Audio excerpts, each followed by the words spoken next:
Praise the Lord. सभी को जय मसीह। मैं सुनीता चौथानी आप सभी का आज के यूट्यूब वीडियो में स्वागत करती हूँ प्रभु यीशु मसीह के नाम से। और अगर चैनल को सब्सक्राइब नहीं किया तो सब्सक्राइब करें और बेल आइकन के बटन को क्लिक करें ताकि हर सुबह 9 बजे आपको नोटिफिकेशन पहुंच जाए। और आज के मनन के लिए हम देखेंगे कि कई बार जब हमें कुछ भी सोल्यूशन समझ में नहीं आता है, हम कई बार लाइफ के एक ऐसे मोड में रहते हैं, एक ऐसे जोन में रहते हैं जहां पर हमें कोई भी समाधान नहीं दिखता है और हम बहुत टेंस रहते हैं। हमें समझ में नहीं आता है कि परमेश्वर हमारे साथ क्या कर रहा है। उस वक्त आपको ये वचन याद रखने हैं, अंत तक मेरे साथ बने रहिए क्योंकि बहुत ही आशीषित ये वचन है, बहुत ही आपको अहम चाबी इन वचनों के द्वारा मिलने वाली है। हम निकालेंगे याकूब 5:7 कहता है, इसलिए हे भाइयों प्रभु के आगमन तक धीरज धरो। धीरज धरना एक ऐसी बात है जब आपको समझ में नहीं आए कि मुझे लेफ्ट जाना है, राइट जाना है, यहाँ क्लिक करना है, वहां क्लिक करना है, ये ऑप्शन लेना है या वो ऑप्शन लेना है, वहां पर आपको जो काम आएगी, जो आपका गुण आपको काम आएगा वो है पेशेंस और विश्वास और धीरज। ये दोनों साथ साथ में चलते हैं। यहाँ पर लिखा है कि देखो किसान पृथ्वी की बहुमूल्य फसल की आशा रखता हुआ प्रथम और अंतिम वर्षा होने तक धीरज धरता है। एक किसान के बारे में बाइबल हमें एग्जाम्पल दे रही है, सिखा रही है कि जब किसान बीज डालता है बहुत समय लग जाता है उस बीज को पौधा बनने में और उस पौधे को फलवंत होने में।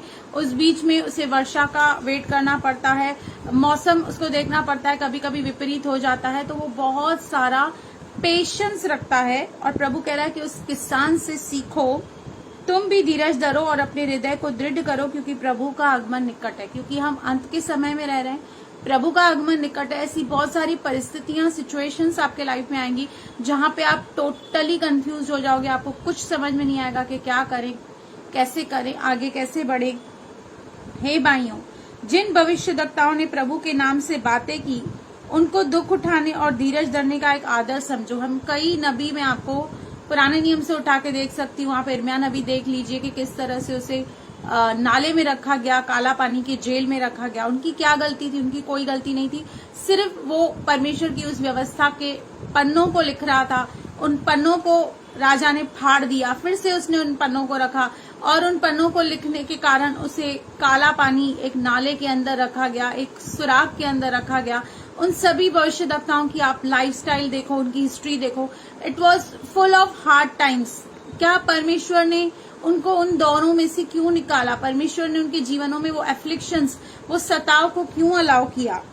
और आगे कहता है कि उससे अपना आदर्श समझो, रोल मॉडल समझो। देखो, हम धीरज धरने वाले को धन्य कहते हैं। अगर आप कठिन परिस्थितियों में, विपरीत परिस्थितियों में पेशेंस रखते हैं, धीरज धरते हैं, प्रभु पर भरोसा करते हैं तो प्रभु आपको धन्य कहता है, ब्लेसेड कहता है। तुमने अय्यूब के धीरज के विषय में तो सुना है कि प्रभु की ओर से उसका कैसा प्रतिफल हुआ, उसे भी जान लिया है, जिससे प्रभु की अत्यंत करुणा और दया प्रकट होती है। एक बात याद रखें, आज आप कितनी भी टफ सिचुएशन में, कितने भी टफ प्रॉब्लम में, शायद लोगों ने आपको धोखा दिया, शायद लोगों ने छोड़ दिया, चीट किया आपको, आपके पार्टनर ने छोड़ दिया आपको, आपके बॉयफ्रेंड ने धोखा दिया, कहीं ना कहीं से अगर आप डिस्करेज हैं, निराश हैं, तो आज प्रभु कह रहा है कि अय्यूब की उस कहानी को मनन करो, अय्यूब के उस एग्जाम्पल को फॉलो करो कि कितनी सारी तकलीफें, अय्यूब के जैसी तकलीफें अभी तक हमारे जीवन में नहीं आई है, लेकिन कितनी सारी तकलीफें फेस करने के बाद जो उसने प्रभु की दया और करुणा को देखा, वो समझ के बाहर है, वो बयां के बाहर है। अगर आप भी धीरज धरे रहेंगे, खामोश रहेंगे, शांत रहेंगे, प्रभु के ऊपर निर्भर रहेंगे कि everything is under God control, उसके नियंत्रण के बाहर कुछ भी नहीं है जो आपके लाइफ में होगा, तो याद रखिए वही दया, वही करुणा जो अय्यूब के ऊपर हुई आपके भी ऊपर होने वाली है। और आने वाले समय में आप आकर खुद बताएंगे, गवाही देंगे, कमेंट देंगे कि सचमुच हमारे साथ ऐसा ही हुआ। God bless you. प्रभु आपको आशीष करे। आमीन, आमीन।